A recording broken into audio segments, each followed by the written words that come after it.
Neurosciences sans conscience n'est que ruine du LOL. Sama Karaki, Hakim Omiri. Salut. Salut. Bonsoir. Alors ce soir avec Hakim, on va tenter de vous présenter un phénomène psychologique. Enfin, Sama va le faire et moi je vais vulgariser pour maintenir les gens attentifs. Quand on s'expose de manière répétée ou continue à un son, on finit par s'y habituer et le son devient un bruit de fond, perçu par nos sens, mais qui ne fournit plus d'informations nouvelles, qui n'est plus sujet d'intérêt. Par exemple, quand Macron annonce qu'il va parler à la télé et qu'on s'en fout. Voilà. Ouais. Comme un bruit qui finit absorbé par les autres bruits ambiants et qui fait partie du décor sonore dans lequel nous baignons. Ce qui nous fait vraiment réagir, c'est ce qui est nouveau, différent et imprévu. Genre, quand tu tousses et tu pètes, et bah, tu sais, comme tu l'avais pas prévu, bah ça... Enfin, je comprends l'émission, moi. Ça y est, on a récupéré Emmerich. Guillaume, Oui. je comprends pas cette idée de faire des chroniques à deux. Non mais je t'entends là. Vous êtes trois. Mais moi j'essaie de faire en sorte que les gens ils t'écoutent, tu vois. Tu crois que moi ça me fait plaisir de faire des blagues de paix? Un peu, mais ce que je veux dire, comme c'est important ce que tu dis, bah je me donne, tu vois. Voilà, donc je disais qu'on s'habitue au choc. Par exemple, l'info qui dit que limiter le réchauffement climatique à 1,5 degré est désormais impossible. Ça, vous avez fait quoi, cette information? Pas grand-chose, car en même temps, vous essayez de comprendre si on doit se préparer à une troisième guerre mondiale, quand en même temps, vous essayez de deviner le vrai nombre de jours qu'il faudrait à l'Iran pour avoir l'arme nucléaire, pendant qu'un génocide continue de se passer à Gaza, et je ne parle même pas de vos problèmes immédiats qui continuent d'arriver alors que vous ne vous êtes pas complètement remis des 10 millions de Français qui ont voté RN. Ouais, tout ça alors que parfois tu te dis, tiens j'aimerais bien une glace, et tu sais pas s'il y en a dans le frigo. Guillaume, Si.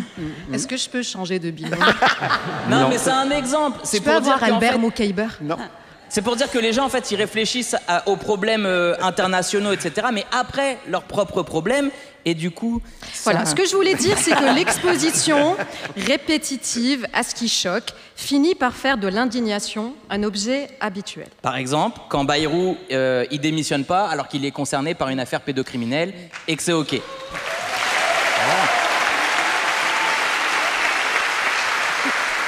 Voilà. Donc au bout d'un moment, ce qui indigne n'indigne plus. Même l'exposition répétitive à la souffrance finit par en faire un événement normal, pas suffisamment surprenant pour qu'on s'en soucie. Notre sensibilité s'atténue, la douleur devient aussi une douleur de fond. Ouais. Non mais t'as dit il faut surprendre les gens. Oui, mais à ce niveau, Pour les garder en alerte. à tu ce vois. niveau, j'aurais préféré faire la chronique avec Emmerich. Donc, ce phénomène a un nom, c'est l'engourdissement psychique. Et il peut arriver à l'échelle d'une société. Par exemple, on regarde la souffrance, la même qui nous aurait bouleversés, et on détourne le regard comme si c'était un décor familier. Comme le décor penché d'Arthur. Non, non, je pense que ça n'a rien à voir, Hakim. Si, comme il y avait le mot décor, je me suis dit que ça pouvait être pareil. Non mais j'ai l'impression que tu me regardes parce que comme si j'avais l'air con là. Non mais je suis pas con. Là, c'est ce que je veux dire. Non parce que t'as l'air de douter. Mais je suis pas con. C'est juste que, tu sais, on est un peu comme Minus et Cortex, tu vois. Et moi, je dynamise le truc c'est pour te mettre en valeur, quoi. Alors, je racontais quoi déjà? Et bah, tu disais que les médias, en saturant le public d'images décontextualisées, peuvent être à l'origine d'une usure de l'empathie et provoquer par ce biais un désengagement généralisé. Ah, d'accord, il n'est pas très con.